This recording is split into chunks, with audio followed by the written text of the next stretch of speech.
Resuming debate, the honourable member for Dauphin River Nipawin. Madam Speaker, as a member of the Standing Committee on Environment, it's an honour to speak on the work of our committee. I was fortunate to work on the committee's 10th report on clean technologies. This report proved that technology, not taxes, should be the foundation of environment policy. Unfortunately, this Liberal government is hell-bent on ploughing ahead with their failed carbon tax without getting any environmental results. Madam Speaker, there is an old saying that only when the tide goes out, you discover who's been swimming naked. With multiple reports being published recently, it's clear the Liberals have been swimming naked in waters of environmentalism for years. Last month, Canada's independent, non-partisan Environment Commissioner released a damning audit that revealed the Liberals will not meet their own emissions reductions targets despite ploughing ahead with their plan to quadruple the carbon tax. The Commissioner revealed that under this Prime Minister, Canada has the worst record for emissions reductions in the entire G7. In fact, according to the 2025 Climate Change Performance Index that was just released, Canada now ranks 62 out of 67 countries in environmental performance under this Environment Minister. That's 4 rankings lower than 2 years ago, despite multiple carbon tax hikes on Canadians. With such an embarrassing ranking, it's no wonder the Environment Minister is trying to discredit this report by saying, and I quote, "some random international assessment that doesn't reflect Canada's policies and reality," end quote. No, Minister. It's a report that doesn't reflect your imaginary fantasy that you want it to be. Not surprisingly, dozens of countries around the world that do not punish their people with a carbon tax are significantly outperforming Canada on this environmental index. That's why I asked the Independent Environment Commissioner if Canada could achieve its targets without a carbon tax. He said yes. For 9 years, the Liberals falsely claimed the carbon tax was the only way to meet their environmental targets. They were once again proved wrong. It's for these reasons that Canadians are rejecting the failed so-called environmental policies of this government. Canadians understand that this Prime Minister and his radical Environment Minister are inflicting a lot of economic pain with no environmental gain. Madam Speaker, it's not just the carbon tax that the Environment Committee has been exposing. It seems like every meeting there is a new Liberal scandal or cover-up that's being exposed at the Environment Committee. The Liberal government's $8 billion Net Zero Accelerator Fund may win the top prize for this government's most expensive environmental scam yet. Most Canadians tuning in right now have probably never heard of the government's $8 billion Net Zero Accelerator Fund. And I find this surprising for 3 reasons. 1, Canadian taxpayers are literally being charged $8 billion for this program. 2, this government usually brags about how much money they are spending. And 3, the Liberals claim the $8 billion Net Zero Accelerator would significantly reduce greenhouse gas emissions. But instead, the Liberals have gone incognito on their $8 billion Net Zero Accelerator Fund. I wonder why. After Canada's Independent Environment Commissioner audited the $8 billion Net Zero Accelerator Fund, I got pages out of order. We're in trouble now. I have lost page 5. Anyways, when I asked the Commissioner how many emissions have been reduced by this $8 billion emission program, he stated, and I quote, "I can't say." Madam Speaker, I asked the Commissioner how many emissions have been reduced by this $8 billion program that was supposed to reduce emissions, and he said, "I can't say." But it gets better. When I asked the Environment Minister's top official what government's emissions reductions target of the $8 billion fund was at the Public Accounts Committee, I asked the Deputy Minister how many emissions were reduced, and he stated, "I don't know." Can you imagine this, Madam Speaker? It was such an outrageous misuse of taxpayers' funds that all parties, except for the Liberals, called an emergency meeting at the Environment Committee. Madam Speaker, when the Bloc Quebec MP from Longueuil-Saint-Hubert found out about the $8 billion slush fund, He stated, and I quote, "The whole thing is kind of uncomfortable. I remind everyone that the Net Zero Accelerator has $8 billion in funding. Everyone here represents constituents who expect us to do our job, which is to hold the government to account for this money it spends." End quote. I agree with the Bloc member. This is more than embarrassing, though. This is corrupt. Madam Speaker, I can guarantee you that Canadians want to know why they're paying $8 billion for this failed and fraudulent slush fund. Conservatives on the Environment Committee called on Liberals to release the funding details of their $8 billion Net Zero Accelerator Fund to the public, but the government refused. That's why the Environment Committee ordered the government to hand over all contracts to the committee so we could find out the truth. Instead of handing over the contract to parliamentarians, the Liberals locked the contracts in a room and put a gag order on every MP who viewed them. Any MP who read the $8 billion worth of contracts was forced to lock up their phones, not take any notes, and prevented from discussing what they saw. I was one of those MPs, and I understand why the Liberals have gagged me.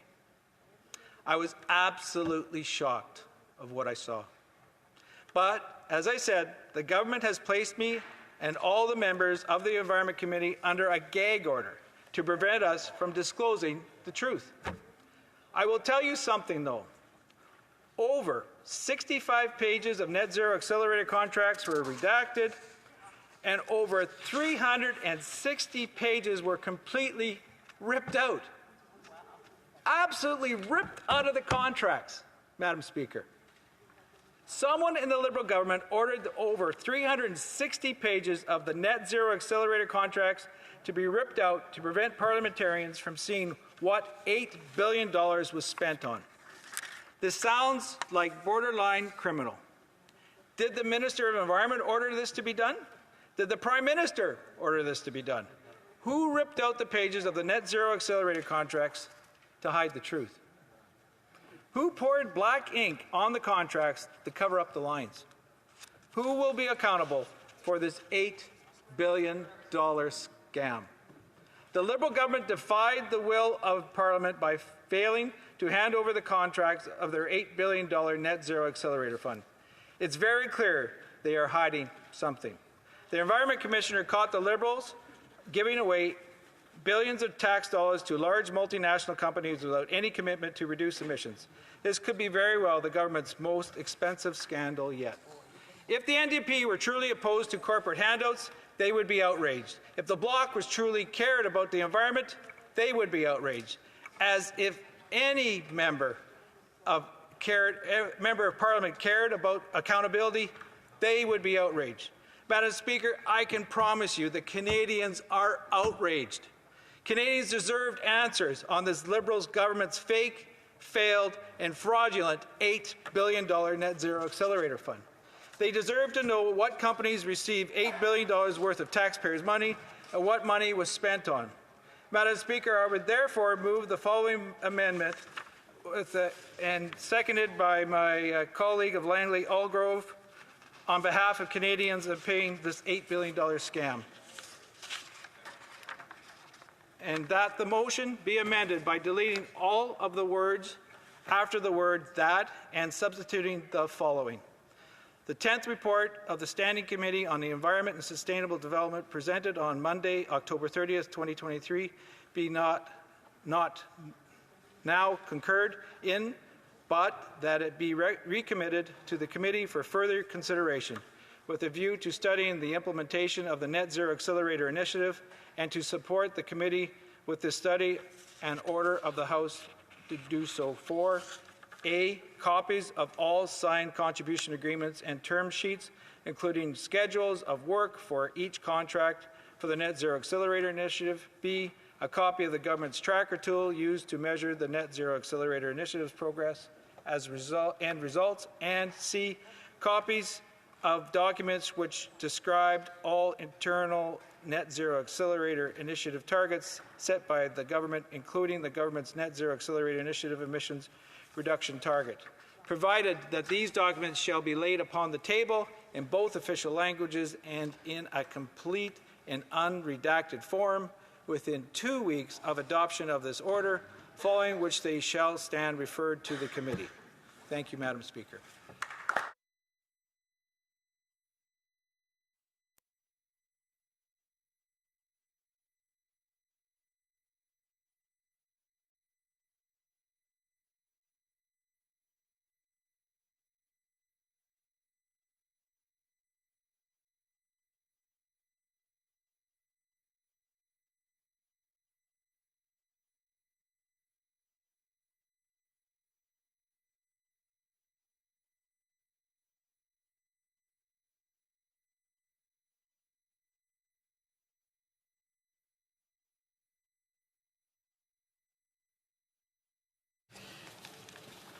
Mr. Mazier, seconded by Mr. Van Poppel. I thank the honourable member for introducing the amendment, and we will take it under advisement and return to the House. Questions and comments? The honourable member for King's Heads.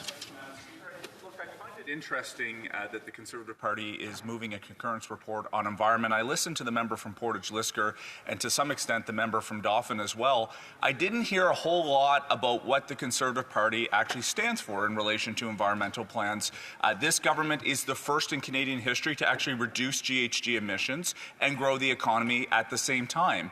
So, you know, it's very interesting to have the Conservatives throw darts. They have very little of actual tangible plans, but I do have a very precise question for the honourable member. It was interesting, the member from Portage-Lisker used to lobby me when he was working for the Grain Growers of Canada about the importance of the clean fuel standards. The honourable member has a lot of grain farmers in his neck of the woods. The clean fuel standard is helping to drive demand in their sector and helping drive down emissions. Will that member stand up and support the clean fuel standards if he were in government and support that for the Conservative Party, or will they scrap that and hurt grain farmers too? The honourable member for Dauphin, River-Nepois. Madam Speaker, I just gave a speech on an $8 billion fraud ran by this government. Over 70% of the contracts gave no commitment to reduce emissions, and the whole idea behind the $8 billion was to reduce emissions, Madam Speaker. This member cannot be taken serious, and either can this government. Questions et commentaires, l'honorable député. The honourable member for Abitibi-Temiskaming. Thank you, Madam Speaker, and I'd like to thank my colleague for bringing up this important issue in the House. I think this is interesting that the Conservatives should be looking at sustainable development issues, but I'm no less concerned for what's to come. So the report calls for the government to use the Canadian strategy, to look at the Canadian strategy on critical minerals and with a view to reducing greenhouse gas emissions and the creation of sustainable jobs. So coming to strategic critical minerals, I think that's the key to electrify transportation. And when you look at what's happening in the U.S., there's one lithium mine that's active in Canada. It's in my riding. So how are we going to develop our products that we export to the U.S. if we don't accelerate the creation of mines with clean technology? To help our resource regions, there should also be processing in the same area as the mines. What does my Conservative colleague think of that? I'll bring this back around to reducing emissions and what this accelerator fund was all about. The Commissioner testified at committee on this scandal, and he stated, and I quote, "We also found that the department did not always know to what extent greenhouse gas emissions had been reduced by those companies that took part in the Net Zero Accelerator initiative, on whether the funding provided would lead to reduced emissions," end quote. $8 billion, and our Environment Commissioner couldn't find a shred of evidence on over 70% of those contracts of whether they're reducing emissions. It's absolutely absurd. Honourable member for Victoria. Thank you, Madam Speaker. I want to thank the member for his speech, and I would hope that all members can agree that the Net Zero Accelerator Fund, the Environment Commissioner's report is deeply concerning. You know, as members of Parliament, as we look at the documents that we've been provided, it's hard to get a sense of what's actually going on because of the redactions and the missing pages. But we do have the Environment Commissioner's report, which really outlines clearly that something is amiss when a government hands out billions of dollars and doesn't link that to emissions reductions. So that, the member is correct in presenting this, but I think what he needs to answer is that Canadians right now are looking at this, wondering, Conservatives can't even agree if climate change is real. In the past, when Harper was in power, they handed out billions of dollars to profitable oil and gas companies in the form of fossil fuel subsidies. So will the member commit to stopping the handouts to profitable oil and gas companies and pushing this government to do the same? The honourable member for Dauphin-Swan River Nipawin. Madam Speaker, I understand what my NDP colleagues up against here. Here, they've been basically duped by this Liberal government. All of this time, for the last 9 years, they've been telling us we're going to reduce emissions. $8 billion of taxpayers' dollars is going out and going to the heaviest emitters, and I might add, 2 oil and gas companies as well. NDP should be outraged about this finding, and they should be supporting us on getting this back to committee. Thank you very much.